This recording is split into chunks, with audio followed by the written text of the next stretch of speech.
Tila gumuho ang mundo ng isang ama nang namayapa ang may sakit na anak. Isang pagkain ang magpapaalala ng lahat sa kanya.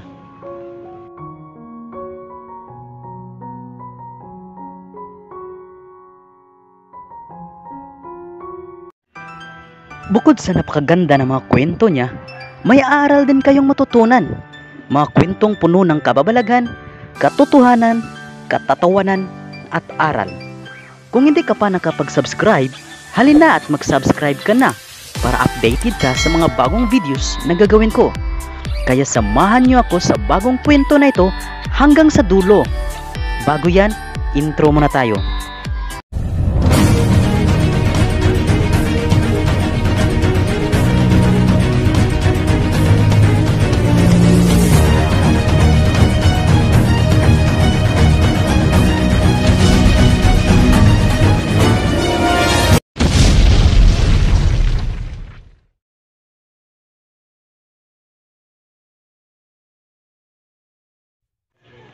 Naglalakad si Mang Alfonso na tila hindi man lang nakakaramdam ng pagod.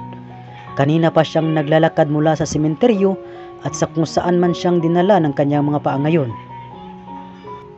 Pagod na siya, ngunit ayaw niya pa ring tumigil. Gusto niyang humahagulhol ng iyak, ngunit tila ubos na ang luha sa kanyang mga mata. Wala nang luhang lumalabas mula rito, pero naninikip pa rin ang puso niya sa sakit. Nang makakita siya ng mauupuan, ay nagdesisyon siyang umupo, saka inilabas ang bag na kulay asol at may nakaimprintang karton karakter sa harapan. Iyon ang paboritong shoulder bag ng kanyang anak na si Wilson noong nabubuhay pa ito.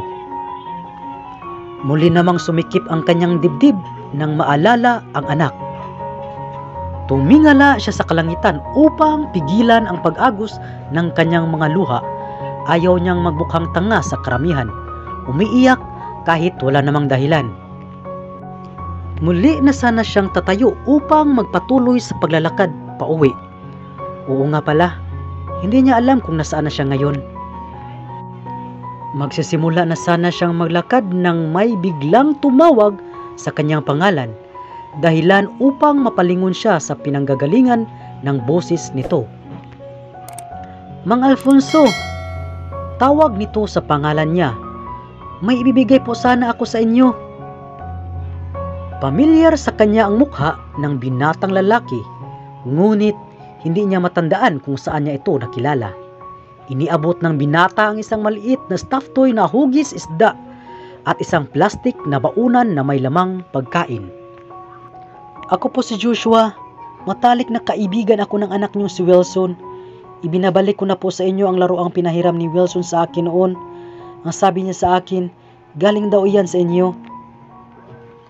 Ibinigay mo iyan upang maalala kanya palagi at maging inspirasyon na kailangan niyang labanan ang sakit niya. Kagaya ng isda, habang may tubig ay may pag-asa makalangoy. Paliwanag ni Joshua. At iyang pagkain naman po ay binili ko pa doon sa paboritong kainan na palagi niyong kinakainan noon ni Wilson sa tuwing magkasama kayo. Kanina ko pa po kayo sinusundan at alam kong kagaya ko ay hindi pa rin kayo kumakain. Dugtong ito saka ipinakita ang isa pang baunan. Tinitigan ni Alfonso ang mga bagay na ibinigay ni Joshua sa kanya. Pakiramdam niya ay parang hinihiwa ang kanyang puso sa sakit dahil sa mga alaala ni Wilson. Muli siyang umupo saka binuksan ang baunang ibinigay ni Joshua upang magsimulang kumain. Kagaya niya ay ganoon rin ang ginawa ng binata. 5 taon si Wilson nang maghiwalay sila ng ina nito. Hiwalay man sila ni Winnie, nanatili ang pagiging ama niya sa anak.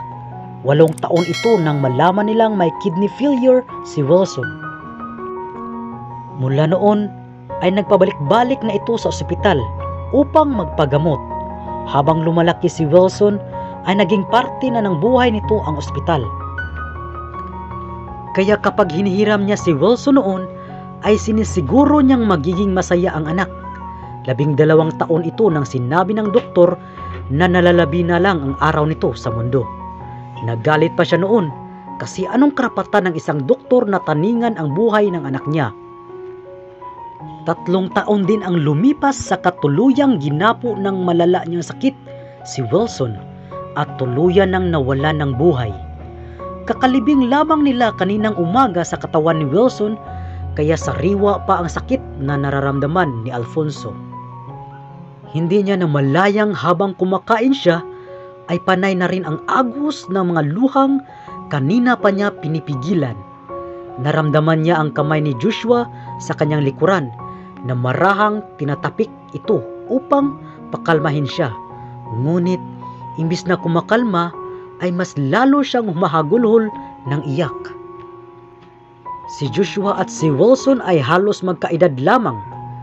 Kung wala lang sanang sakit ang anak niya, baka hanggang ngayon ay kasama pa rin niya ito. Nagtatawanan habang kumakain ng paborito nilang pagkain. Hindi man siya naging mabuting asawa kay Winnie, alam niyang naging mabuting ama siya kay Wilson. Doon niya ay binuhos ang lahat ng pagmamahal niyang hindi niya naibigay ng buo sa dating asawa. Mas lalo niyang minahal si Wilson noong nalaman nilang may malala itong sakit. Kaya ang sakit lang isipin na kay bilis lamang ng buhay ni Wilson dito sa mundo. Tahan na po, Mang Alfonso. Alam kong kapag nakita kang ganyan ngayon ni Wilson ay malulungkot din iyon. Mahal na mahal ka ng anak niyo at saksi ako sa pagmamahal niya na iyon sa iyo. Kaya niyo po yan para kay Wilson. Kayanin niyo po. Mahinang wika ni Joshua habang tinatapik ang likuran ni Alfonso. Nagpatuloy siya sa pag-iyak habang nasa tabi niya ang matalik na kaibigan ng anak. Sa ngayon ay hindi pa alam ni Alfonso kung paano ulit sisimulan ang buhay na wala na ang pinakamamahal na anak.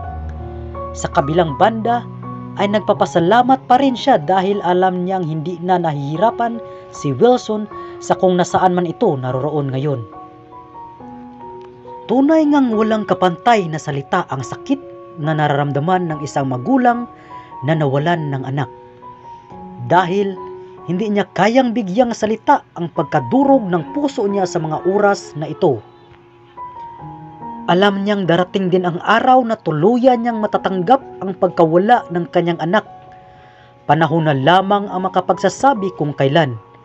Isang bagay lang ang sigurado niya ngayon, habang buhay na mananatili si Wilson sa puso niya.